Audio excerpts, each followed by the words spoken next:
J'avais prévu de vous parler de quelques projets, mais vu la gueule du marché, c'est vraiment pas cette semaine qu'on va le faire. Là, ça fait mal, hein. Ça fait très très mal sur le marché. Hein. Là, vous prenez n'importe quels actifs, surtout dans les Layer 1, et puis ça saigne. Hein. Ça saigne fort, regardez. Ça saigne fort, fort, fort. Là, les amis, c'est pas qu'une question que le marché dérouille, c'est une question que globalement tout le monde ramasse très très cher, quoi. La liquidité se concentre, elle repasse sur Bitcoin et sur Ether, elle circule et ça fait très très mal parce que les gens viennent vider certaines lignes de leur portefeuille, quoi.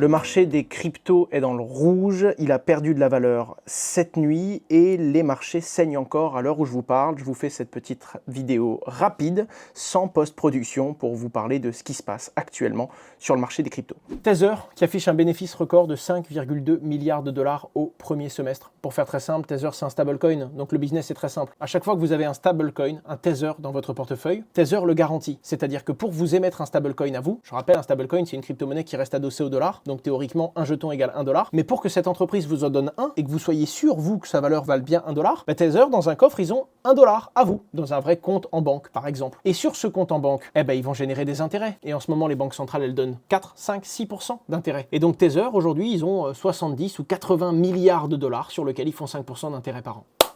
Meilleur business model du monde. Au revoir. C'est pareil pour Circle. Bybit, qui était déjà blacklisté, ils arrêtent en France. C'est terminé. Ils ne proposent plus leur solution. Ça fait un petit moment qu'on le sait. En raison de récentes évolutions réglementaires avec le régulateur français. Entre guillemets, ça fait des années qu'ils nous le disent, mais maintenant on écoute. Bybit cessera d'offrir nos produits et services aux ressortissants et résidents français. Ils ont dû aller fort, l'AMF, là, hein, pour que, enfin, Bybit, qui en avait rien à foutre jusqu'à présent, dise on ferme. C'est que vraiment, il y avait peur. Si vous pensez que cette évaluation a été faite par erreur, veuillez réinitialiser votre statut de KYC si vous n'êtes pas français. Sinon, les Français ne pourront pas. Ce qu'il faut retenir, Bybit se trouvait déjà sur la liste noire de l'AMF. Les comptes seront limités en mode close only, c'est-à-dire que vous pourrez toujours retirer votre crypto-monnaie, mais vous ne pouvez rien faire d'autre. Les dépôts seront également restreints. Les utilisateurs sont invités à fermer toutes leurs positions ouvertes et à retirer leurs fonds avant le 13 août. À partir du 13 août, positions restantes liquidées, les retraits seront autorisés, les cartes Bybit seront suspendues.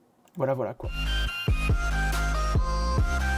On est toujours 2400, je continue l'actualité les amis. Le hash rate de Bitcoin n'a jamais été aussi haut. Il a atteint un nouvel ATH cette semaine. C'est-à-dire que, en gros, les ordinateurs connectés au réseau Bitcoin fournissent de la puissance de calcul et cette puissance de calcul n'a jamais été aussi haute que cette semaine. Ce qui veut donc dire que si le prix de Bitcoin bouge, en tout cas, la sécurité du réseau, elle, ne fléchit pas. Bref. Bitcoin, ça parle bien. Je suis en train de, en ce moment, depuis ma dernière vidéo où je vous ai parlé du mining de Bitcoin, je vois les questions, la vidéo vous a plu les gars. Hein. Le mining, ça plaît vraiment beaucoup aux gens. Merci pour vos retours. Hein. Merci à ceux qui, à chaque vidéo, mettent le petit commentaire de référencement. Je le vois, il passe pas inaperçu. Je sais que vous êtes nombreux à faire ça. Je continue les amis. Le réseau Ethereum fêtait son 9e anniversaire. C'est quand même la deuxième plus grosse crypto-monnaie au monde. Ça pique hein, quand même. Hein. 2015, hein. Ça va vite. Hein.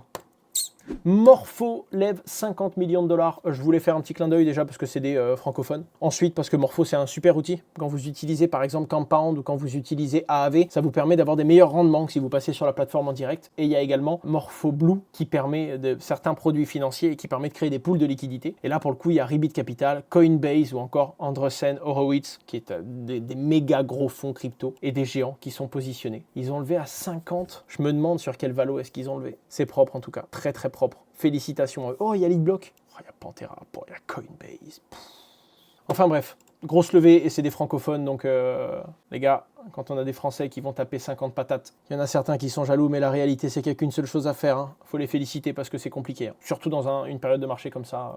Faut savoir que sur les 2 prochains week-ends, je ne serai pas là. Donc le 11 et le 18 août, je ne serai pas là. Normalement, le 25 au soir, je suis en live. Mais ce que je veux vous dire, c'est que théoriquement, il n'y a pas de live avant la rentrée, quoi. Je serai toujours disponible pendant les vacances malgré tout sur Twitter. Je tweete à peu près tous les jours de manière générale. Si jamais il y a une urgence, évidemment, je communiquerai dessus. Sur mon YouTube Community également. Et même si c'est les vacances, je devrais sortir 1 à 2 vidéos. Donc, il y aura du contenu sur ma chaîne principale et sur ma chaîne secondaire, normalement. Voilà tout. En tout cas, s'il y a une vraie grosse urgence. Et évidemment, je vous enverrai un petit mot. C'était Asher. Je vous dis bonnes vacances.